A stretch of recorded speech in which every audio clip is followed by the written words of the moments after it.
करुणामयी मां परम प्रभु श्री अरविंदर चरण कमल कृतज्ञता पूर्ण आज शुभ संध्यारे श्री अरविंद पाठचक्र योगदान करते समस्त मातृ अपाभाई को अंतर प्रणाम शुभ संध्यार शुभेच्छा वंदे मातरम। आम पढ़ुचे लेटर जोग वॉल्यूम 1 आम माइंड विषय पढ़ुले माइंड विषय आम सब जिनस जानिले टेक्निक भाव कि तार स्तर गुड़िक रही प्रत्येक स्तर कार्य किपरि होता है सबूर साधन प्यूरिफिकेशन कर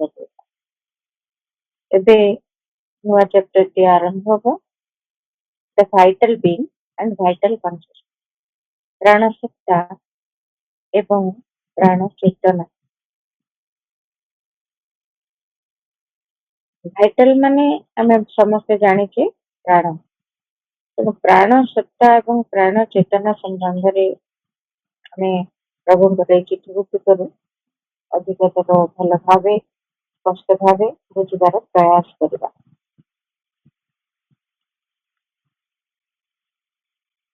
Vital means prana. It is the life force and desire force in a man and the part of the being that responds to desire and is the instrument of the life force.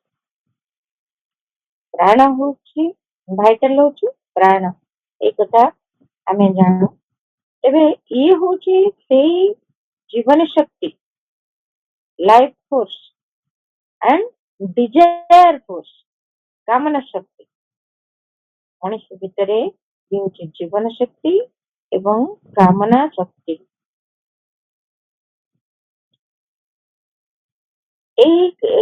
अंशटी प्राण सत्ताटी जी कि सब बेले जेकोसी कामना वासना प्रति अधिकतर प्रत्युत्तर प्रदान करता एवं यही प्राण जी कि आमर जीवन समस्त शक्ति आम जीवन चालना लगी आमर समस्त कार्य लगी समस्त प्रकार क्रिया प्रतिक्रिया निमित्त प्रत्येक शक्ति भंडार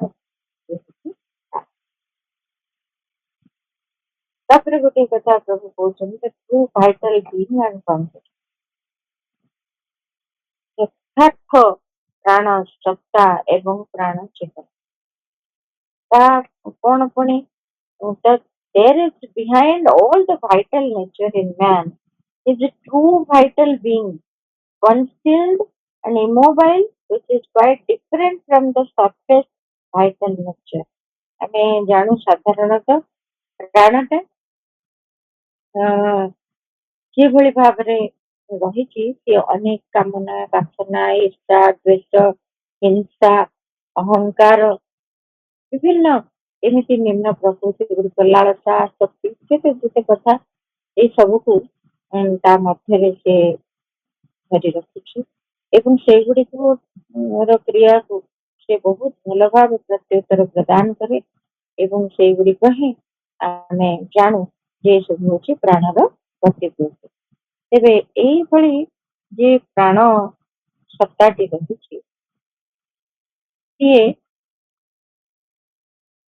तार पश्चात तार से प्राण प्रकृतिर पश्चात यथार्थ प्राण सत्ताटी रही प्राण प्रकृतिर पश्चात एवं सब प्राण प्रकृति जो आवेग हिंसा द्वेष लोभ मोह ये सब गुड़िक तेणु युड़ाकर पश्चात यथार्थ यथार्थ प्राण सत्ताटी विराजमान जोटा कि पूरापूरी आवृत पूरा स्थिर अविचलित रही जोटा कि quite different from the surface vital nature जे कि बाह्य ये जो प्राण प्रकृति देखुचे आम प्राण बोली जो कथा गुड़ी बुझुचे ତାର ନେଚର ସେଗୁଡାକ ପ୍ରାଣର ପ୍ରକୃତି ଠାରୁ ସେ ସମ୍ପୂର୍ଣ୍ଣ ଭାବରେ ଭିନ୍ନ, ତାଠାରୁ ପୁରା ଭିନ୍ନ। ଆମେ ପ୍ରାଣ ପ୍ରକୃତି ଭିତରେ କଣ ଦେଖୁଛେ? ତାହା ପ୍ରଭୁ କହୁଛନ୍ତି, the surface vital is narrow, ignorant, limited, full of obscure desires, passions, cravings, revolts, pleasures and pains, transient joys and griefs, exaltations and depressions। ପ୍ରାଣର ପ୍ରକୃତିଟା କେମିତି ରହିଛି? ଆମେ ସବୁ ଆମ ଭିତରେ ଆମେ ଜାଣିପାରୁଛୁ, ଭାରି ସଂକୀର୍ଣ୍ଣ। ଏ ପ୍ରାଣ ପ୍ରକୃତି ଭାରି ସଂକୀର୍ଣ୍ଣ, ସିଏ ସୁବିଶାଳ ନୁହନ୍ତି। ଆମେ ଯେ ପ୍ରାଣ ପ୍ରକୃତି ଯାହା ଆମ ଭିତରେ ବର୍ତ୍ତମାନ ଆମେ ଦେଖୁଛେ, ଯୋଉଭଳି ମଣିଷ ଚେତନା ମଧ୍ୟରେ ପ୍ରାଣ ପ୍ରକୃତିଟି ପ୍ରକାଶ ପାଉଛି, ସିଏ ଭାରି ସଂକୀର୍ଣ୍ଣ ସ୍ତରରେ ଅଛି। ସେ ଗୋଟେ ଭାରି ନ୍ୟାରୋ, ଭାରି ଅଜ୍ଞାନତାର ସ୍ତରରେ ଅଛି, ଇଗ୍ନୋରାଣ୍ଟ ହେଇକି ଅଛି, ଭାରି ସୀମିତ।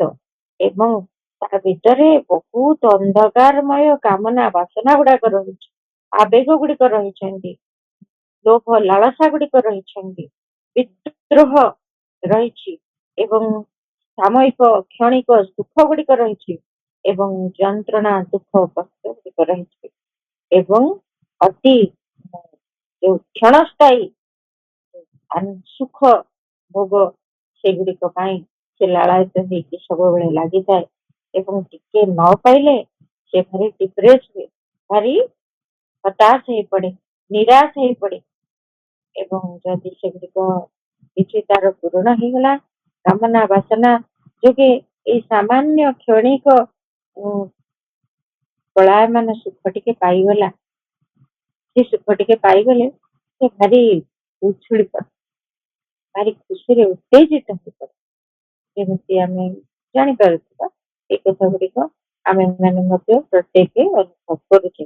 ଆମ ଭିତରେ ଯୋଉ ଗୋଟେ କାମନା ସେ ଇଚ୍ଛାଟି ଆସୁଛି, ତାକୁ ଯଦି ପୂରଣ ନ କରିପାରିଲେ ଆମେ ବହୁତ, ମୁଁ ଏ କଥା ଚାହୁଁଥିଲି ହେଲାନି, କରିପାରିଲିନି, ଏଇ କଥାଟି ହେଲାନି, ମୋ ପାଇଁ କରିଦିଆଗଲା ନାହିଁ, କେତେ ଆମେ ଦୁଃଖୀ ହେଇଯାଉଛେ। କିନ୍ତୁ ଯେତେବେଳେ ଯୋଉ କଥାଟି ହେଇଯାଉଛି, ଆମେ ଚାହିଁଥିବା ଜିନିଷଟି, ତାହେଲେ ଆମେ କେତେ ଖୁସିରେ ପୁରାପୁରି ଏକଦମ ଉଛୁଳି ପଡୁଛେ, ଯାହାକୁ କୁହାଯାଏ ଅତି ଖୁସିରେ ଡେଇଁ ପଡୁଛେ, ନହେଲେ ଭାରି ଦୁଃଖୀ ହେଇଯାଏ। ଏଇ ସବୁ ପ୍ରକୃତି ହଉଛି ପ୍ରାଣ, ଏଇଗୁଡିକରେ ଭରି ରହିଛି ଆମର ବାହ୍ୟ ପ୍ରାଣ ପ୍ରକୃତିଟି। କିନ୍ତୁ ତାହାର ପଶ୍ଚାତରେ ରହିଛି ଏଇ ଯଥାର୍ଥ ପ୍ରାଣ, ଯାହାକୁ କହୁଛନ୍ତି ଟ୍ରୁ ଭାଇଟାଲ ବିଙ୍ଗ। ସେ କେମିତି, ତାର ନେଚର କେମିତି କହିଲେ ତ ସମ୍ପୂର୍ଣ୍ଣ ଡିଫରେଣ୍ଟ ବୋଲି, ତାଠାରୁ ପୁରାପୁରି ଭିନ୍ନ ବୋଲି କହିଲେ ପ୍ରଭୁ। କଣ ତାହେଲେ ସେମିତି ତାର nature? The true vital being on the contrary is wide, vast, calm, strong, without limitations, firm and immovable, capable of all power, all knowledge, all unknown। ଆମ ପ୍ରାଣ ପଶ୍ଚାତରେ, ଏଇ ବାହ୍ୟ ପ୍ରାଣ ପ୍ରକୃତିର ପଶ୍ଚାତରେ ରହିଛି ଯଥାର୍ଥ ପ୍ରାଣ ସତ୍ତାଟି। ସିଏ ଯେ ଟ୍ରୁ ଭାଇଟାଲ ବିଙ୍ଗ ବୋଲି ତାକୁ, ସେଇଟାର ସ୍ୱଭାବ କେମିତି? ୟାଠାରୁ ପୁରା ଅପୋଜିଟ, ତାଠାରୁ ପୁରା ଭିନ୍ନ। ସେ କି ସିଏ ପୁରାପୁରି ସୁବିସ୍ତୃତ, ଭାରି ପରିବ୍ୟାପ୍ତ, ବିଶାଳ ଚେତନା, ଯିଏକି ପ୍ରାଣ ପ୍ରକୃତିଟା ଭାରି ନ୍ୟାରୋ, ଭାରି ସଂକୀର୍ଣ୍ଣ ଚେତନା, କିନ୍ତୁ ଇଏ ହଉଛି ପୁରାପୁରି ବିଶାଳ, ଭାରି ପ୍ରସାରିତ ଚେତନା, ୱାଇଡ, ଭାଷ୍ଟ, ବିଶାଳ, କାମ, ପ୍ରଶାନ୍ତ, ଷ୍ଟ୍ରଙ୍ଗ, ଭାରି ଦୃଢ, ୱିଦାଉଟ୍ ଲିମିଟେସନ, ସେଥିରେ କୌଣସି ସୀମା ନାହିଁ। ଯେମିତି ପ୍ରାଣ ପ୍ରକୃତି ବହୁତ ସୀମିତତା ଭିତରେ ଥାଏ, ଏଇଠି ଅର୍ଥାତ୍ ଆମେ ଯଦି ଦେଖିବା, ସେ କିଛି ତାର ସୀମିତ ଇଚ୍ଛା ଗୁଡିଏ, ସେ ଯେମିତି ସୁଖ ପଛରେ ଗୋଟେ ସାମୟିକ କ୍ଷଣିକ ସୁଖ ପଛରେ ସେ ଗୋଡେଇବାର ତାର ଗୋଟେ ଅଭ୍ୟାସ, ତେଣୁ ସେ ବହୁତ ଲିମିଟେସନ ଭିତରେ ରହେ। ସ୍ୱାର୍ଥପରତା, ନିଜକୁ କେନ୍ଦ୍ର କରୁଥିବା ସମସ୍ତ କାର୍ଯ୍ୟ ଦ୍ୱାରା ଅହଙ୍କାର, ଏଇ ସବୁ ତା ଭିତରେ ଭାରି ସୀମିତ ପ୍ରକୃତି ସେ ଭିତରେ। ତେଣୁ ସେ ନିଜ କଥାଟି ଦେଖେ, ନିଜ ସୁବିଧାଟି ଦେଖେ, ଅନ୍ୟ କାହାର ଭଲ ମନ୍ଦ ସେ ବିଚାର କରିପାରେନି ଏତେ। ତାର ନିଜର ସାଟିସ୍ଫାକ୍ସନ ଦରକାର, ନିଜର ପରିତୃପ୍ତି ସବୁଥିରେ ସେ ଚାହେଁ, ନିଜର ଇଚ୍ଛାର ପରିପୂରଣ ନହେଲେ ସେ ଭାରି ଭାଙ୍ଗି ପଡେ, ତା ବିଦ୍ରୋହ କରେ। କିନ୍ତୁ ଇଏ କିନ୍ତୁ ସେମିତି ଲିମିଟେସନ ଭିତରେ ନାହିଁ, କାରଣ ଇଏ ଏକ ପରିବ୍ୟାପ୍ତ ସତ୍ତା। ତେଣୁ ଇଏ ଭାରି ମାହୀନ ଭାବରେ କ୍ରିୟା କରେ, ଯେ କି ଭାରି ଦୃଢ ଅବିଚଳ ଭାବରେ ରହିଥାଏ। ପ୍ରାଣଟା କଣ ଟିକେ ପାଇଗଲେ କିଛି ସେ ଖୁସିରେ ଉଛୁଳି ପଡିବ, ନ ପାଇଲେ ଭାରି ବିଷାଦରେ ଭାଙ୍ଗି ପଡିବ, ନହେଲେ ବିଦ୍ରୋହ କରିବ, କୋଳାହଳ କରିବ, ଅଶାନ୍ତ ବିଚଳିତ ହେଇକି ରହେ। କିନ୍ତୁ ଇଏ କଣ ଇମୋଭେବଲ, ପୁରାପୁରି ଅବିଚଳ, ପ୍ରଶାନ୍ତ, ସ୍ଥିର, ଦୃଢ, ଏବଂ ସେ କିନ୍ତୁ କ୍ୟାପାବଲ ଅଫ ଅଲ୍ ପାୱାର, ସବୁ ଶକ୍ତି ତା ମଧ୍ୟରେ ଯେମିତି ଭରପୁର ହେଇକି ରହୁଛି। ଅଲ୍ ନଲେଜ, ସବୁ ଜ୍ଞାନ ମଧ୍ୟ ତା ଭିତରେ ଭରି ରହିଛି। କାରଣ ସେଇ ଯଥାର୍ଥ ପ୍ରାଣ ସତ୍ତା ଏତେ କାମ କେମିତି ହେଇପାରେ? ସବୁ ଜ୍ଞାନ ତା ଭିତରେ ରହିଛି ବୋଲି ତ କାମ ହେଇପାରୁଛି। ଆମେ କେତେବେଳେ ସ୍ଥିର ହେଇପାରିବା, କେତେବେଳେ ପ୍ରଶାନ୍ତ ହେଇପାରିବା, କେତେବେଳେ ଅବିଚଳିତ ରହିପାରିବା, ଯେତେବେଳେ ଆମ ଭିତରେ ସେ ସମ୍ବନ୍ଧରେ, କୌଣସି ବିଷୟ ସମ୍ବନ୍ଧରେ ଯଥାର୍ଥ ଜ୍ଞାନ ଥିବ, ଆମେ ଯୋଉଟା ଜାଣିଥିବେ ସେ ବିଷୟରେ ସ୍ଥିର ହେଇପାରିବା। କିନ୍ତୁ ଯୋଉଠି ନ ବୁଝିଛେ, ନ ଜାଣିଛେ, ଆମେ ପୁରାପୁରି ସେଇ କଥା ଗୁଡିକରେ ଭାରି ବିଚଳିତ ହେଇଛେ। ଯଦି ସେ କଥାଟା ନହେଲା ଭାରି ବସିଛି, ଯେହେତୁ ତା ଭିତରେ ସେ ଜ୍ଞାନ ଅଛି, ସମସ୍ତ ଜ୍ଞାନ ଅଛି, ସମସ୍ତ ଶକ୍ତି ଅଛି, ପୁଣି କହୁଛନ୍ତି ଅଲ୍ ଆନନ୍ଦ, ସେ କାହିଁକି ଅବିଚଳିତ ରହିପାରେ? ସେ କାହିଁ କାମନା ବାସନା ପଛରେ ସେ ସଂକୀର୍ଣ୍ଣତା ରୂପକ ଯୋଉ ଲାଳସା, ଯୋଉ କ୍ରେଭିଂସକୁ ନେଇକିରି ସେ ଗୋଡାଏନି, ସେ ଆସକ୍ତିକୁ ନେଇକିରି ସେ ବିଚଳିତ ହେଇକି ଲାଗି ପଡେ ନାହିଁ, ତାହା ପାଇବା ପାଇଁ ସେ ଦିନ ରାତି ତାର ପଛରେ ଘୁରି ବୁଲେ ନାହିଁ। କାହିଁକି? ସେ ଅବିଚଳିତ କେମିତି ରହିପାରେ? ଶାନ୍ତ ଦୃଢ ହେଇକି କେମିତି ରହିପାରେ? ନା, ଇଏ ଏଇ କ୍ଷଣିକ ସୁଖ ପାଇଁ ଲାଳାୟିତ ନୁହେଁ, ତା ଭିତରେ ସମଗ୍ର ଆନନ୍ଦ, କ୍ୟାପିଟାଲ ଏ ଲେଖୁଛି, ସମଗ୍ର ଆନନ୍ଦ ମଧ୍ୟ ତା ଭିତରେ ବିରାଜମାନ, ଦିବ୍ୟ ଆନନ୍ଦ ସେ ଭରି ହେଇକି ରହୁଛି। ଯଥାର୍ଥ ପ୍ରାଣ ସତ୍ତା ଯେ ମୋରୋଭର ୱିଦାଉଟ୍ ଇଗୋ, ସେଥିରେ ଅହଙ୍କାର ନାହିଁ। For it knows itself to be a projection and instrument of the divine. ତା ଭିତରେ କାହିଁକି ଅହଙ୍କାର ନାହିଁ? ଯଥାର୍ଥ ପ୍ରାଣ ସତ୍ତା ଭିତରେ ନା ସେ ଜାଣେ, କାହିଁକି ନା ସିଏ ହିଁ ସେ ହଉଛି ଭଗବାନଙ୍କର ଗୋଟେ ଯନ୍ତ୍ର, ସେ ଜାଣେ। It is the divine warrior, ସିଏ ଜାଣେ, ସିଏ ଏତେ ଶକ୍ତିମତ୍ତା ମଧ୍ୟରେ ଭରି ହେଇକି ରହିଛନ୍ତି। କାହିଁକି ନା ସିଏ ଜାଣନ୍ତି ସେ ହଉଛନ୍ତି ସେ ଡିଭାଇନ ୱାରିୟର, ଦିବ୍ୟ ଯୋଦ୍ଧା। ଆମ ଭିତରେ ଯିଏ ପ୍ରକୃତରେ ଯେମିତି ମା କହିଛନ୍ତି ବୀର ଯୋଦ୍ଧା କରି ବଡ ଆମ୍ଭମାନ, ଆମେ ତାହା ହିଁ ହେବାକୁ। ଅର୍ଥାତ୍ ଆମ ଭିତରର ନିରନ୍ତର ଅଭିପ୍ସା ହେଲା ସେଇ ସେଇ ୱାରିୟର, ଡିଭାଇନ ୱାରିୟର ସବୁ ଆମେ। କଣ ସେ ଡିଭାଇନ ୱାରିୟର? ଯିଏକି ସବୁ ପ୍ରକାରର ଦୁର୍ବଳତା ଏବଂ ସବୁ ପ୍ରକାରର ଅକ୍ଷମତା, ସବୁ ପ୍ରକାରର ସଂକୀର୍ଣ୍ଣତା ବିରୁଦ୍ଧରେ ଯୁଦ୍ଧ କରିପାରେ, ସବୁ ପ୍ରକାରର ନିମ୍ନତର ବିବେକ ଆସକ୍ତି ବିରୁଦ୍ଧରେ ଯୁଦ୍ଧ କରିପାରେ। ସିଏ ହଉଛି ଡିଭାଇନ ୱାରିୟର। ଆମ ଭିତରେ ଏଇ ଡିଭାଇନ ୱାରିୟର ବିରାଜମାନ, ଆମେ ତାହା ହିଁ ହବୁ। ଯଥାର୍ଥ ପ୍ରାଣ ସତ୍ତା ଆମ ଭିତରେ ପ୍ରକାଶିତ ହବ, ମା ତାହା ହିଁ ହବ। ଆମେ ବାହ୍ୟ ପ୍ରାଣ ପ୍ରକୃତି ଦ୍ଵାରା ଚାଳିତ ହେଇଯାଉଛୁ, ତେଣୁ ଆମେ ଯଥାର୍ଥ ୱାରିୟରଟିଏ ହେଇପାରୁନୁ। ସେଇ ଯୋଦ୍ଧା ପିଓର ଆଣ୍ଡ ପରଫେକ୍ଟ, ଯିଏକି ଭାରି ଶୁଦ୍ଧ ଏବଂ ଭାରି ସମ୍ପୂର୍ଣ୍ଣ। It innate is an instrumental force. ତାଙ୍କ ଭିତରେ ଏକ ଯନ୍ତ୍ରର ଦିବ୍ୟ ଶକ୍ତି, ଦିବ୍ୟ ଶକ୍ତି ବିରାଜମାନ କରୁଛି। For all divine realizations, କାହିଁକି ସେଇ ଦିବ୍ୟ ଶକ୍ତି ତା ମଧ୍ୟରେ, ସେଇ ଯଥାର୍ଥ ପ୍ରାଣ ସତ୍ତା ମଧ୍ୟରେ ଦିବ୍ୟ ଶକ୍ତି ବିରାଜମାନ କରୁଛନ୍ତି? କାହିଁକି ନା ଯେତେକ ଦିବ୍ୟ ଉପଲବ୍ଧି ସିଦ୍ଧି ସବୁ ଆମେ ସାଧନାରେ ପ୍ରାପ୍ତ ହବୁ, ସେଇଗୁଡାକ ଲାଗି ଦିବ୍ୟ ଶକ୍ତି ଏଇ ଯଥାର୍ଥ ପ୍ରାଣ ସତ୍ତାଙ୍କ ଭିତରେ ନିହିତ ଅଛନ୍ତି। ସେଥିପାଇଁ ସାଧନାରେ ଆମେ ଦିବ୍ୟ ଶକ୍ତି ମଧ୍ୟ ଲାଭ କରିବାକୁ ସମସ୍ତ ପାରୁ। କିନ୍ତୁ ସର୍ଫେସ୍ ଭାଇଟାଲି ନେଚରଟା ପୁରାପୁରି ସମ୍ପୂର୍ଣ୍ଣ ଅଲଗା। ତେଣୁ ଆମର ପ୍ରାଣ ସମ୍ବନ୍ଧରେ ଏମିତି ଧାରଣା ରହୁଛି ଯେ ପ୍ରାଣଟା ଅର୍ଥାତ୍ ସେ ଭାରି ଏମିତିଆ ସବୁ ନିମ୍ନତର ଗତିବିଧି ଭିତରେ ପରିଚିତ ହେଇଗଲେ। କାହିଁକି ନା ସେଇ ନେଚର ଦ୍ଵାରା ଆମେ ଚଳିତ ଭାଇଟାଲ ନେଚର ଦ୍ଵାରା ଏବଂ ଆମକୁ ପ୍ରାଣ ମାନେ ପ୍ରାଣର ପ୍ରକୃତି ହିଁ ସମ୍ମୁଖକୁ ଦେଖାଯାଉଛି। ଟ୍ରୁ ଭାଇଟାଲ ବିଂ ଆମେ ଦେଖିନାହୁଁ, ସେ ତାଙ୍କର ଉପଲବ୍ଧି ମଧ୍ୟ କରିନାହୁଁ, ଜାଣିନାହୁଁ ମଧ୍ୟ ଯେ ସେ ଆମ ଭିତରେ। It is the true vital being that has become awake and come in front within you। ସେ ସାଧକଙ୍କୁ ଚିଠିର ଉତ୍ତରରେ ପ୍ରଭୁ ଲେଖିଛନ୍ତି ଯେ ଭିତରର ସେ ଯଥାର୍ଥ ପ୍ରାଣ ସତ୍ତା ବର୍ତ୍ତମାନ ସମ୍ମୁଖକୁ ଆସିଯାଉଛି। ପ୍ରାଣ ପ୍ରକୃତି ଏବେ ତୁମର ସମ୍ମୁଖରେ ନାହିଁ, ତୁମ ଭିତରୁ ଯଥାର୍ଥ ପ୍ରାଣ ସତ୍ତା ସମ୍ମୁଖକୁ ଆସୁଛି। ତେଣୁ ତୁମେ ସମସ୍ତ ଦୁର୍ବଳତା ବିରୁଦ୍ଧରେ ଯୁଦ୍ଧ କରିବା ପାଇଁ ସମର୍ଥ ହେଇପାରୁଛ, ସବୁକୁ ପରାଭୂତ କରିପାରୁଛ ଏବଂ ଦିବ୍ୟ ସିଦ୍ଧି ଦିବ୍ୟ ଉପଲବ୍ଧି ସବୁ ଲାଭ କରିବା ପାଇଁ ଶକ୍ତି ବି ପାଇପାରୁଛ, ଦିବ୍ୟ ଆନନ୍ଦ ମଧ୍ୟ ଉପଲବ୍ଧି କରିପାରୁଛ।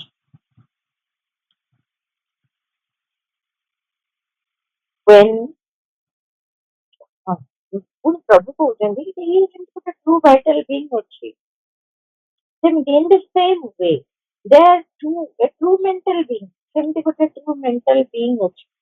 ଆମେ ମେଣ୍ଟାଲ ନେଚର ବିଷୟରେ ଜାଣିଛେ, ଗୋଟେ true mental being ଅଛନ୍ତି କଣ ସେମିତି ଫିଜିକାଲ ବିଂ, ତ ଯଥାର୍ଥ ଭୌତିକ ସତ୍ତା ମଧ୍ୟରେ when these are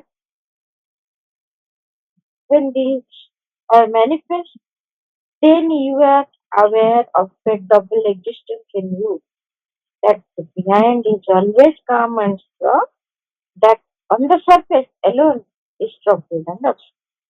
ଯେତେବେଳେ ଏଇ ଯଥାର୍ଥ ପ୍ରାଣସତ୍ତା ହୁଅନ୍ତୁ, ଯଥାର୍ଥ ମନସତ୍ତା ହୁଅନ୍ତୁ, ଯଥାର୍ଥ ଶରୀର ସତ୍ତା ମଧ୍ୟ ହୁଅନ୍ତୁ, ଯେତେବେଳେ ସେମାନେ ମ୍ୟାନିଫେଷ୍ଟ ହେବେ, ସେମାନେ ଯେତେବେଳେ ଆମ ଜୀବନରେ ଅଭିବ୍ୟକ୍ତ ହେବେ, ସେତେବେଳେ ଆମେ ମାନେ ଜାଣିପାରିବା, ଆମେ ସଚେତନ ହେଇପାରିବା। ସାଧନାରେ ଏତିକି ହୁଏ, ନହେଲେ ତ ଏଇ ବାହ୍ୟ ନେଚର ଗୁଡାକ ହିଁ ଡୋମିନେଟ କରିକି ଆମକୁ ରହିଥାନ୍ତି ଅର୍ଡିନାରୀ ଲାଇଫ। କିନ୍ତୁ ସାଧନାରେ ଅଗ୍ରଗତି କଲା ପରେ ଏଇ ଯଥାର୍ଥ ସତ୍ତା ସମ୍ମୁଖକୁ ଆସିପାରେ, ଯଥାର୍ଥ ପ୍ରାଣ ସତ୍ତା ସମ୍ମୁଖକୁ ଆସିପାରେ। ଯେତେବେଳେ ଜଣେ ଏଇ ସାଧନାର କ୍ଷେତ୍ରରେ ଏଇଭଳି ଅନୁଭବ କରେ ଯେ ତାର ଯଥାର୍ଥ ପ୍ରାଣ ସତ୍ତା ହୁଅନ୍ତୁ, ଯଥାର୍ଥ ମନସତ୍ତା ହୁଅନ୍ତୁ, ଯଥାର୍ଥ ଭୌତିକ ସତ୍ତା ହୁଅନ୍ତୁ, ଯେତେବେଳେ ସମ୍ମୁଖକୁ ଆସୁଛନ୍ତି ସେତେବେଳେ ସିଏ ଦୁଇଟି ଅସ୍ତିତ୍ୱ ତାର ଅନୁଭବ କରେ ତା ଭିତରେ। ସେ ଦୁଇ ପ୍ରକାରରେ ତା ଭିତରେ ଅନୁଭବ ହୁଏ।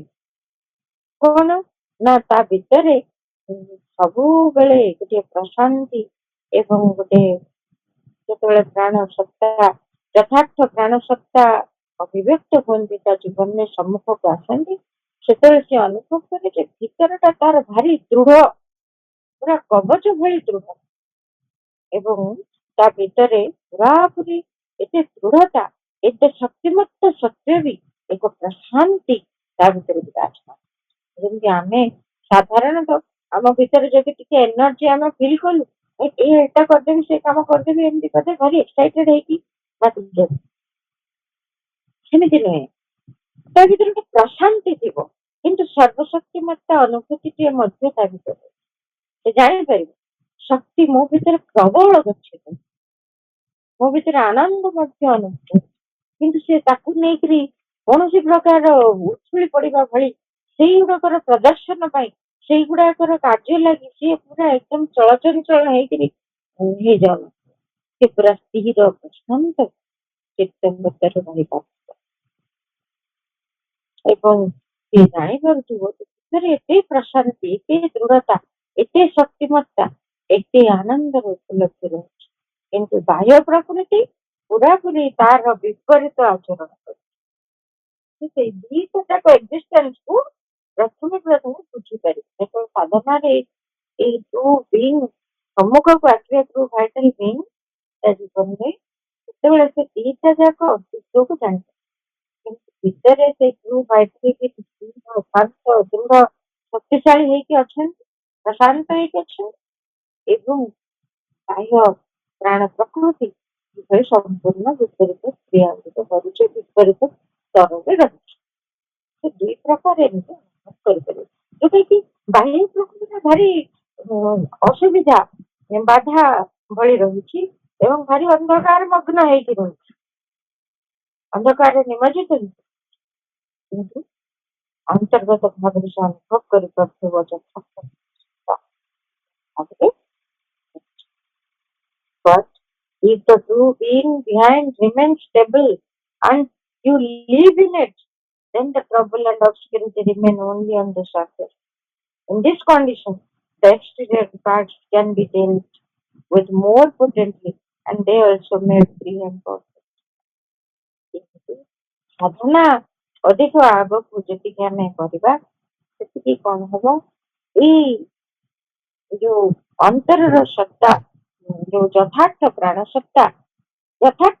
ସତ୍ତା ସିଏ ସମ୍ମୁଖକୁ ଆସିବେ ସିଏ ବାହ୍ୟ ଭାବରେ କ୍ରିୟା ତାଙ୍କର ଚାଲିବ ଆଉ ସେତେବେଳେ ଏଇ ଯୋଉ ବାହ୍ୟ ପ୍ରାଣ ପ୍ରକୃତିର ଏଇ ଦୋଷ ଦୁର୍ବଳତା ଭରା ସମସ୍ତ ତ୍ରୁଟି ବିଚ୍ୟୁତିକୁ ଧାରଣ କରିଥିବା କାମନା ବାସନା ଆବେଗ ଗୁଡିକୁ ବହନ କରିଥିବା ଏଇ ପ୍ରାଣ ପ୍ରକୃତିକୁ ସେତେବେଳେ ମଧ୍ୟ ଆମ ଭିତରୁ କାଢି ଫିଙ୍ଗି ଦେଇ ହବ ସେଗୁଡିକ ଭସ୍ମିତ କରିଦେଇ ହବ ପରିପୂର୍ଣ୍ଣ କରିଦେଇ ହବ ସେଗୁଡିକରୁ ମୁକ୍ତ ହେଇ ହବ ଆମ ଚେତନାଟା ତେଣୁ ପ୍ରାଣ ପ୍ରକୃତିର ଏଇ ସମସ୍ତ ଦୁର୍ବଳତାକୁ ସେତେବେଳେ ଆମେ ଅତିକ୍ରମ କରି ଯାଇପାରିବା ଯେତେବେଳେ ଆମର ଟ୍ରୁ ଭାଇଟାଲ ବିଙ୍ଗ ସମ୍ମୁଖକୁ ଆସିବେ The true vital is in the inner consciousness. एक କଥା ପୁଣି ଆମେ ଜାଣି ରଖିବା ଯେ ଟ୍ରୁ ଭାଇଟାଲ ବିଙ୍ଗ ଯିଏକି ଯଥାର୍ଥ ପ୍ରାଣ ସତ୍ତା ସିଏ ହଉଛନ୍ତି ଆନ୍ତର ଚେତନା ରହିଛନ୍ତି ସିଏ ସମ୍ମୁଖରେ ନୁହନ୍ତି the external is that which is instrumental for the present play of prakriti in the surface personality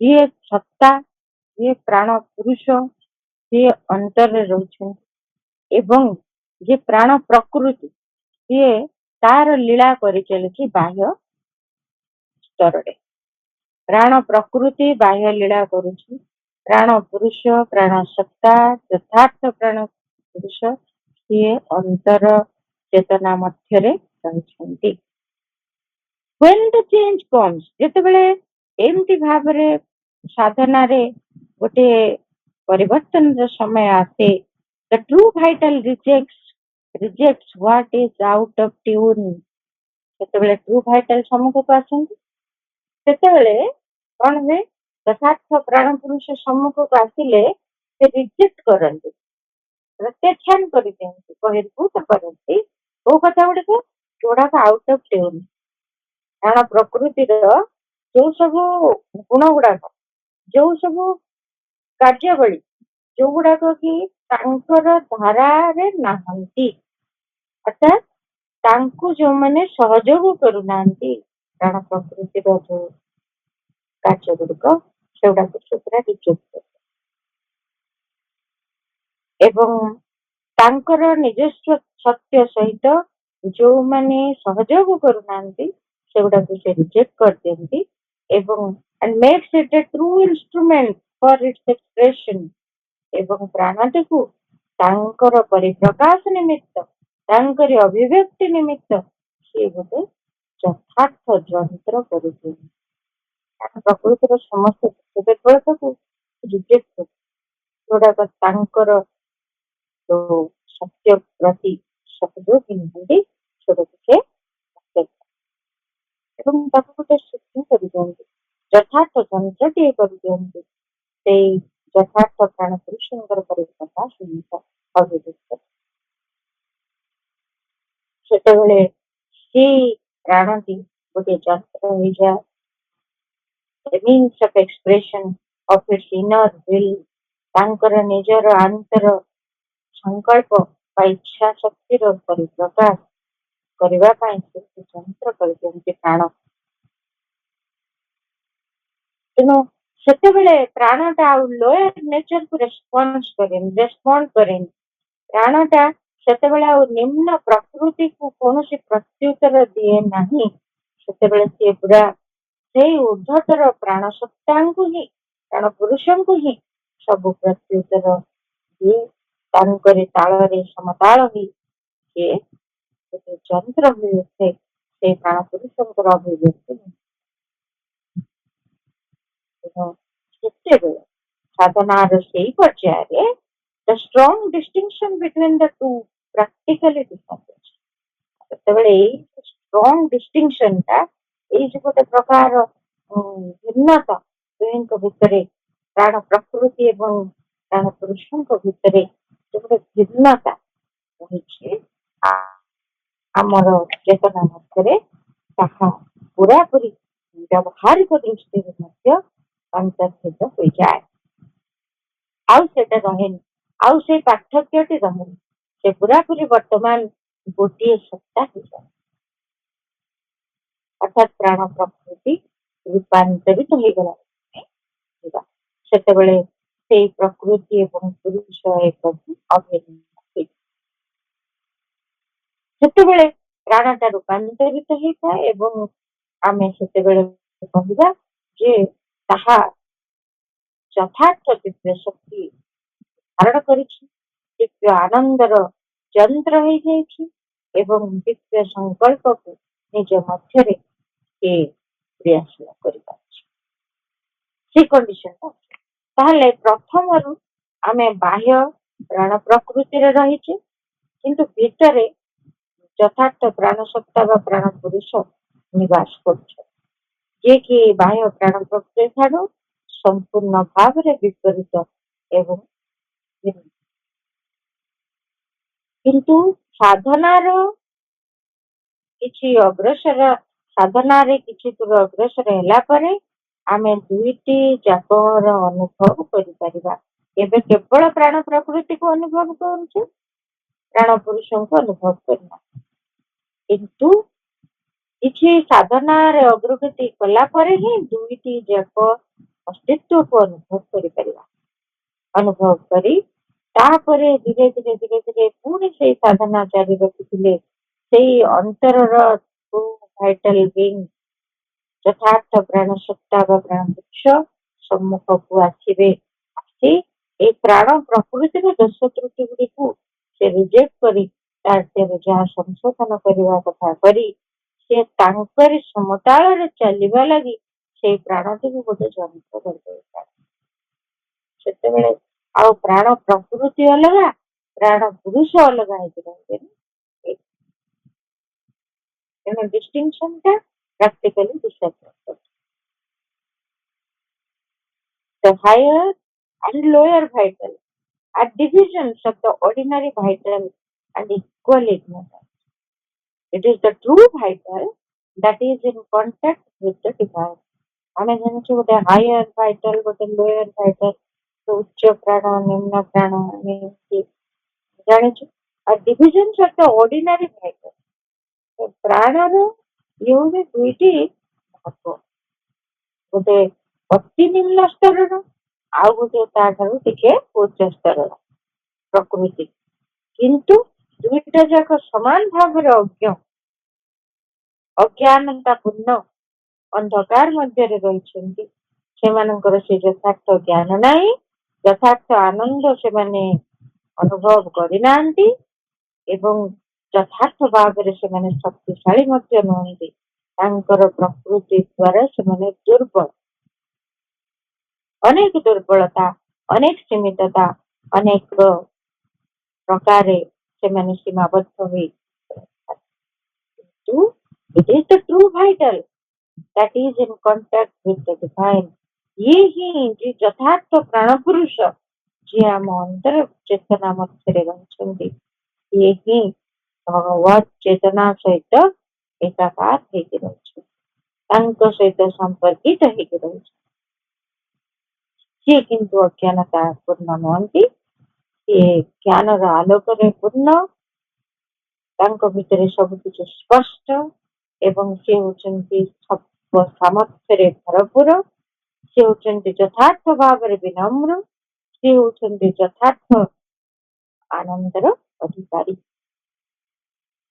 The true vital consciousness is one in which the vital makes full surrender converts itself into an instrument of the divine, making no demand, insisting on no desire, answering to the mother's force and to no other, calm, unegoistic, giving an absolute loyalty and obedience with no personal vanity or ambition, only willing to be a pure and perfect instrument, desiring nothing for itself but that the truth may prevail within itself and everywhere, and the divine victory takes place and the divine work be done.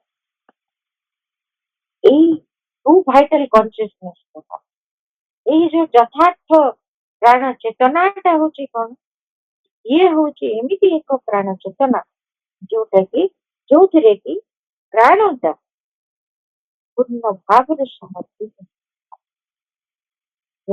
ଆମେ ଜାଣିଲେ true vitality ଏବଂ ପ୍ରାଣ ଚେତନାଟା true vital କନସିୟସନେସଟା କଣ, being ଅ consciousness, ଏଇ ଦୁଇଟି ଭିନ୍ନ ଜିନିଷ। ଆମେ ପୂର୍ବରୁ ମଧ୍ୟ ମନ ବିଷୟରେ ପଢିଲା ବେଳେ ଏ କଥାକୁ ପଢିଛେ। ତେବେ ସେଇ ପ୍ରାଣ ସତ୍ତା ବା ଯଥାର୍ଥ ପ୍ରାଣ ସତ୍ତା ଯେଭଳି ରହିଛନ୍ତି, ପ୍ରାଣ ଚେତନାଟି ଯଥାର୍ଥ ପ୍ରାଣ ଚେତନାଟି ଏମିତି ଏକ ଚେତନା ଯୋଉଥିରେ କି ପ୍ରାଣଟା ପୂର୍ଣ୍ଣ ଭାବରେ ସମର୍ପିତ ହୋଇକି ରହିଛି। ଆମ ଭିତରେ ସେ ଚେତନାର ଅନୁଭବ କରିପାରିବା ଯେତେବେଳେ ଯଥାର୍ଥ ପ୍ରାଣ ସତ୍ତା ଅର୍ଥାତ୍ ଯଥାର୍ଥ ପ୍ରାଣ ପୁରୁଷ ଆମ ମଧ୍ୟରେ ସମ୍ମୁଖକୁ ଆସି କ୍ରିୟା କରିବେ, ସେତେବେଳେ ହିଁ ଏଇ ଯଥାର୍ଥ ପ୍ରାଣ ଚେତନାର ଅନୁଭୂତି ଆମେ କରିପାରିବା। ଅର୍ଥାତ୍ ଆମ ଚେତନାଟା ସେତେବେଳେ ଏଇ ଯଥାର୍ଥ ପ୍ରାଣ ଚେତନାକୁ ଉପଲବ୍ଧି କରିବାକୁ ସମର୍ଥ। କେମିତି ହେଇପାରେ ଯଥାର୍ଥ ପ୍ରାଣ ଚେତନା? ବର୍ତ୍ତମାନ ଆମେ ପ୍ରାଣ ଚେତନାର ଯାହା ଉପଲବ୍ଧି କରୁଛେ ସେ କଣ ନା, ସେ କେବଳ ଏମିତି ଅହଙ୍କାର ସର୍ବସ୍ୱ, ସ୍ୱାର୍ଥ ସର୍ବସ୍ୱ ଏବଂ ଅନେକ ଲାଳସା, ସୁଧା, ଉତ୍ତେଜନା, ଦାବି, ଆବେଗ, କାମନା, ବାସନା, ଅନେକ ଗୁଡ଼ିଏ ଦୁର୍ବଳତା ମଧ୍ୟରେ ରହିଥିବା, ସୀମାବଦ୍ଧତା ମଧ୍ୟରେ ରହିଥିବା। ତେଣୁ ଆମ ଭିତରେ ଅଶାନ୍ତି, ବିଚଳିତ ଭାବ ଏଇସବୁ ଆମେ ଆମ ଚେତନା ଭିତରେ ଅନୁଭବ କରୁଛେ।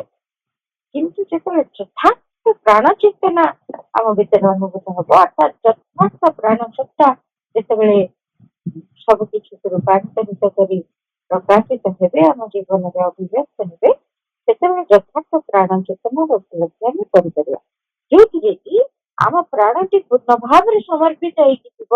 ଏବେ କଣ ଆମେ ପ୍ରାଣର ସମର୍ପଣ ଅନୁଭବ କରିପାରୁନାହିଁ। ପ୍ରାଣଟା ତା ଜିଦରେ ଅଟଳ, ସିଏ ଦାବି କରୁଛି, ସିଏ ଜିଦ୍ କରୁଛି, ସିଏ ଅନମନୀୟ ହେଇକି ଅଛି, ଯୋଉ କଥା ଚାହୁଁଛି ସେଇଟା ପୂରଣ ହବା ପାଇଁ ସିଏ ଲାଗି ପଡୁଛି, ତାର ସମର୍ପଣ ନାହିଁ। ଇଭେନ୍ ଆମେ ଦେଖିବା ଯଦି ଆମକୁ କୌଣସି କଥା, ଆମର ଗୋଟେ ଇଚ୍ଛା, କୌଣସି ଆକାଂକ୍ଷା, କୌଣସି ପ୍ରକାର ଏକ ଡିଜାୟାର ଯଦି ଆମ ଭିତରେ ରହିଛି ଏବଂ ଆମ ଯଦି ତାହାଟି ପୂରଣ ନ ହେଇପାରିଲା, ଆମକୁ କିଏ ବି ଜଣେ ବୁଝେଇଲେ ମଧ୍ୟ ଆମକୁ କିଏ କହୁଥିବ ଯେ ହେଲା ନହେଲା ନାହିଁ, ଯାହା ଭଗବାନଙ୍କ ଇଚ୍ଛା, ଏମିତି ମାନିନିଅ, ବା ଏଇ ପରିସ୍ଥିତିଟା ରହିଛି, ତୁମେ କିଛି ଚିନ୍ତା କରନି, ଭଗବାନଙ୍କ ଇଚ୍ଛା ବୋଲି ତାକୁ ଗ୍ରହଣ କରିନି। ଆମ ଭିତରେ ଖାଲି ବିଦ୍ରୋହ, ସବୁ କଥା ଖାଲି ମୁଁ ଏମିତି ଭଗବାନଙ୍କ ଇଚ୍ଛା ବୋଲି ଗ୍ରହଣ କରିବି, ସବୁ କଥା କାହିଁକି ମୁଁ ଏ କରିବି, ସବୁ କଥା ଗୁଡାକ କାହିଁକି ମୁଁ ମାନି ନେବି, ସବୁ କଥାରେ ମୁଁ କାହିଁକି ନାହିଁ ଯିବି, ସବୁ କଥାରେ ମୁଁ କାହିଁକି ସହିଯିବି, ସବୁ କଥାରେ ମୁଁ କାହିଁକି ଏତେ ଛୋଟ ହେଇଯିବି, ସବୁଠି କାହିଁକି ମୁଁ ଚୁପ ରହିବି। କେତେ କେତେ କଥା ବିଦ୍ରୋହ ସେ କରୁଥାଏ। ସେ ସମର୍ପିତ ନୁହେଁ ମୋଟେ। ଭଗବାନଙ୍କ ପାଖରେ ପ୍ରାଣଟି ଆମର ମୋଟେ ସମର୍ପିତ ଅବସ୍ଥାରେ ନାହିଁ। ତେଣୁ ଆମର ପ୍ରାଣ ଚେତନାଟି ସମର୍ପିତ ହୋଇଥିବାର ଆମେ ଅନୁଭବ ହିଁ କରିପାରୁନୁ। ସବୁବେଳେ ସେ ବିଦ୍ରୋହ କରୁଥିବ, ସେ ଅଭିଯୋଗ କରୁଥିବ, ବିଭିନ୍ନ ପ୍ରକାରର ଅଶାନ୍ତି, ଅତୃପ୍ତି ତା ଭିତରେ ରହିଥିବ, ଅସନ୍ତୁଷ୍ଟ ହେଇକି ଥିବ, ସବୁବେଳେ କିଛି ନା କିଛି ପଛରେ ଗୋଟେ ଗୋଡଉଥିବ, ମିଳିଗଲେ ଖୁସି ହେଇକିରି ଉଛୁଳୁଥିବ, ନହେଲେ ନାହିଁ ଦୁଃଖୀ। ଏହା ତାର କାମ। ଏଇ ଗୋଟେ ସରେଣ୍ଡର ଚେତନା ନୁହେଁ ପ୍ରାଣର, ଇଏ ଗୋଟେ ସମର୍ପିତ ଚେତନା ନୁହେଁ। କିନ୍ତୁ ଯେତେବେଳେ ଟ୍ରୁ ଭାଇଟାଲ କନସିୟସନେସ ଭିତରେ ଆମେ ରହିବୁ, ଯେତେବେଳେ ଟ୍ରୁ ଭାଇଟାଲ ବିଇଂ ଆମ ଭିତରେ ମ୍ୟାନିଫେଷ୍ଟ ହେବେ, ସେତେବେଳେ ଟ୍ରୁ ଭାଇଟାଲ କନସିୟସନେସ୍ ଭିତରେ ଆମ ପ୍ରାଣଟି ସମର୍ପିତ ହେଇକି ଥିବ। କନଭର୍ଟସ୍ ଇଟସେଲ୍ଫ ଇନଟୁ ଆନ୍ ଇନଷ୍ଟ୍ରୁମେଣ୍ଟ ଅଫ ଦ ଡିଭାଇନ୍। ସେ ବଦଳି ଯାଇଥିବ ଗୋଟେ ଭଗବତ ଯନ୍ତ୍ର ଭାବରେ, ଭଗବାନଙ୍କର ଏକ ଯନ୍ତ୍ର ଭାବରେ ସେ କ୍ରିୟା କରୁଛି। ସେ ନିଜସ୍ୱ କାମନା ବାସନା ନିଜସ୍ୱ ଇଚ୍ଛା ଆକାଂକ୍ଷା ଦ୍ୱାରା ଚାଳିତ ହଉନଥିବ। ସେତେବେଳେ ଭଗବାନଙ୍କ ଇଚ୍ଛା ଭଗବାନଙ୍କ ସଂକଳ୍ପକୁ ପୂରଣ କରିବା ପାଇଁ ସେ ସେଇଭଳି ଗୋଟେ ଯନ୍ତ୍ର ହେଇଯାଇଥିବ। ସେଥିରେ ସେ ମେକିଂ ନୋ ଡିମାଣ୍ଡ, ସେ କୌଣସି ଦାବି କରୁନଥିବ। ଇନସିଷ୍ଟିଂ ଅନ୍ ନୋ ଡିଜାୟାର, ସେ କୌଣସି କାମନା ବାସନା ଉପରେ କୌଣସି ପ୍ରକାର ଗୁରୁତ୍ୱ ଆରୋପ କରୁନଥିବ। ଏବେ ଯେମିତି ସେ ଗୁରୁତ୍ୱ ଦେଇକି ବସିଛି, ନହେଲେ ମୁହଁ ଫୁଲେଇଲା, ବିଦ୍ରୋହ କଲା, ରାଗିଲା, ଅଭିମାନ କଲା, କେତେ କଥା କଲା, ସେମିତି ସେ ନଥିବ। ତାର କୌଣସି ଡିମାଣ୍ଡ ନଥିବ। ସେ କୌଣସି ପ୍ରକାରେ କୌଣସି କାମନା ବାସନାକୁ ଗୁରୁତ୍ୱ ଦଉନଥିବ। ଆନ୍ସରିଂ ଟୁ ଦ ମଦର୍ସ ଫୋର୍ସ, ସେତେବେଳେ ଆମ ପ୍ରାଣ ଚେତନା କିଭଳି ଥିବ ନା ସେ ମାଙ୍କର ଶକ୍ତିକୁ କେବଳ ପ୍ରତ୍ୟୁତ୍ତର ପ୍ରଦାନ କରୁଥିବ, ଆଉ କୌଣସି ଶକ୍ତି ପ୍ରତି ନୁହେଁ, କେବଳ ମାଙ୍କର ଶକ୍ତି ପ୍ରତି ସେ ତାର ପ୍ରତ୍ୟୁତ୍ତର ପ୍ରଦାନ କରୁଥିବ। ତାର ରେସ୍ପନ୍ସଟା କେବଳ ମାଙ୍କ ପାଇଁ, କେବଳ ମାତୃ ଅଭିମୁଖୀ ହେଇକି ଆମ ଚେତନା ଥିବ ଏବଂ କେବଳ ମାଙ୍କ ପାଖରେ ସରେଣ୍ଡର୍ଡ ହେଇକି ଥିବ। ଏବଂ ସେ ଭିତରେ କାମ, ସେ ବହୁତ ପ୍ରଶାନ୍ତ ହେଇକି ଥିବ, ଅନଇଗୋଇଷ୍ଟିକ, ତାହା ଅହଂ ବିମୁକ୍ତ ହେଇକି ଥିବ, ଅହଂ ମୁକ୍ତ ଭାବରେ ରହିଥିବ। ଗିଭିଂ ଅନ୍ ଆବସଲ୍ୟୁଟ ଲୟାଲିଟି ଆଣ୍ଡ ଓବିଡିଏନ୍ସ, ସବୁଥିରେ ସେ ପୁରାପୁରି ଭଗବାନଙ୍କ ଆଡକୁ ମାଙ୍କ ଆଡକୁ ନିଜକୁ ପୁରାପୁରି ଯେମିତି ନମନୀୟ କରିକି ରଖିଥିବ। କେବଳ ତାଙ୍କରି ଦିଗରେ ସେ ଧ୍ୟାନସ୍ଥ ହଉଥିବ, ତାଙ୍କରି କଥାକୁ ମାନିବା ଲାଗି ସତତ ସଚେଷ୍ଟ ହେଇ ଉଠୁଥିବ, ଆଉ କିଛି ସେ କରୁନଥିବ। With no personal validity or ambition, ତା ଭିତରେ କୌଣସି ପ୍ରକାର ବ୍ୟକ୍ତିଗତ ଦାମ୍ଭିକତା, କୌଣସି ପ୍ରକାର ଗର୍ବ, କୌଣସି ପ୍ରକାର ଉଚ୍ଚାକାଂକ୍ଷା ତା ଭିତରେ ନଥିବ। କେବଳ ଭଗବତୀ ଇଚ୍ଛା ହିଁ ତାର ସର୍ବସ୍ୱ ହେଇକି ଥିବ। Only willing to be a pure and perfect instrument, ସେ କେବଳ ଇଚ୍ଛା କରୁଥିବ କେବଳ ଏକ ବିଶୁଦ୍ଧ ଏବଂ ପରିପୂର୍ଣ୍ଣ ଦିବ୍ୟ ଯନ୍ତ୍ରଟିଏ ହେଇଯିବା, ଆଉ ସେ କିଛି ଚାହୁଁନଥିବ ତାପରେ, ନା ତାର କୌଣସି ଦାବି ଥିବ। ଆମର ଏଇ ଅବସ୍ଥାରେ ଆମେ ସେଇ କଣ୍ଡିସନ ଟାକୁ ବୁଝିପାରିନଥିବା ହୁଏତ, କାରଣ ଆମ ଭିତରେ ଏବେ ବି ଦାବି ଅଛି, ଆମ ଭିତରେ ବି ଉଚ୍ଚାକାଂକ୍ଷା ଅଛି, ଆମ ଭିତରେ ବି କେତେ କେତେ ପ୍ରକାର କଥା ଅଛି ଯୋଉଗୁଡିକ କାମନା ବାସନା ଗୁଡାକ ଆମକୁ ପୁରା ଡୋମିନେଟ କରିକି ରଖୁଛି। ଆମେ ଭାବୁଛୁ ଗୋଟେ ହେଇଯିବା ଦରକାର, କାହିଁକି ନା ଏଗୁଡାକ ନହେଲେ କଣ ଲାଇଫ, ଲାଇଫରେ ଯଦି ଏତିକି ନ ହେଇପାରିଲା ଏ ଜୀବନ କଣ? ସମସ୍ତେ ମତେ ଯିଏ ଯାହା କହିଦେଇଥିବେ ଶୁଣିଥିବେ, ଏମିତି କେମିତି ହବ? ମୁଁ ଜବାବ ଦେବାକୁ ପଡିବ। ଜବାବ ଦେଇକିରି ମୁଁ ପୁରା ଦୃଢ ବୋଲି ନିଜକୁ ସାବ୍ୟସ୍ତ କରିବାରେ ଲାଗିଛି, କିନ୍ତୁ ସେଥିରେ ମୋର ପ୍ରଶାନ୍ତି ନାହିଁ। ସିଏ ଗୋଟେ ଖାଲି ମୁହଁ ଦେଖା ଦୃଢତା, ଅନ୍ତରର ଦୃଢତା ତା ଭିତରେ ନାହିଁ। କେତେ ବିଚଳିତ ଭାବ, କେତେ ଉଦ୍ବେଗ, କେତେ ଆବେଗ, କେତେ ତା ମଧ୍ୟରେ କେତେ ଅଶାନ୍ତି, କେତେ ଅସ୍ଥିରତା, କେତେ ଅସ୍ୱସ୍ତି ତା ଭିତରେ ଆମେ ଅନୁଭବ କରୁଛୁ। ସେ ଯଥାର୍ଥ ଭାବ ନୁହେଁ। ଏଇଭଳି ଯୋଉ ଯଥାର୍ଥ ପ୍ରାଣ ଚେତନାଟିରେ କେବଳ କେବଳ କେବଳ ସେ ସବୁଥିରୁ ମୁକ୍ତ ହେଇଯାଇଥିବ, କେବଳ ସେ ନିଜ ପାଇଁ କିଛି ଚାହୁଁନଥିବ, desiring nothing for itself, ନିଜ ପାଇଁ ସେ କିଛି ବି ଚାହୁଁନି, ବଟ୍ ଚାହୁଁଥିବ କଣ, that the truth may prevail within itself and everywhere, ସେ କେବଳ ଚାହୁଁଥିବ ପରମ ସତ୍ୟ ହିଁ ତା ମଧ୍ୟରେ ରାଜତ୍ୱ କରୁ, ତା ମଧ୍ୟରେ ପ୍ରକାଶିତ ହଉ, ଅଭିବ୍ୟକ୍ତ ହଉ, ଅଧିକାର ସାବ୍ୟସ୍ତ କରୁ। କେବଳ ତା ମଧ୍ୟରେ ସେଇ ଟ୍ରୁଥ ପ୍ରତ୍ୟେକ କୋଣେ କୋଣେ ପରିବ୍ୟାପ୍ତ ହେଉଥିବ, and the divine victory take place, ଏବଂ ପ୍ରକୃତରେ ଦିବ୍ୟ ଜନନୀଙ୍କର ଜୟ ହଉ। ଆମେ ବି କଥାରେ କହୁଛେ ଦିବ୍ୟ ଜନନୀଙ୍କର ଜୟ, କିନ୍ତୁ ବାସ୍ତବରେ ଦିବ୍ୟ ଜନନୀଙ୍କର ଜୟ ହେଉର ଉପଲବ୍ଧି ସେତେବେଳେ ଆମ ଚେତନା ହବ। କଣ ପ୍ରକୃତରେ ଦିବ୍ୟ ଜନନୀଙ୍କର ଜୟର ଅର୍ଥ? ମାଙ୍କର ଜୟ ହେଉ, କୌଣସି କଥାଟା ସେତେବେଳେ ଉପଲବ୍ଧି କରିପାରିବା। ସେତେବେଳେ ଆମେ ଜାଣିପାରିବା ଏବେ କହୁଛେ ମାଙ୍କର ଜୟ ହଉ, ଇଏ ଗୋଟେ କେବଳ ମେକାନିକାଲି ଆମେ କହୁଛେ, ସେ ଉପଲବ୍ଧି ଆମ ଭିତରେ ନାହିଁ।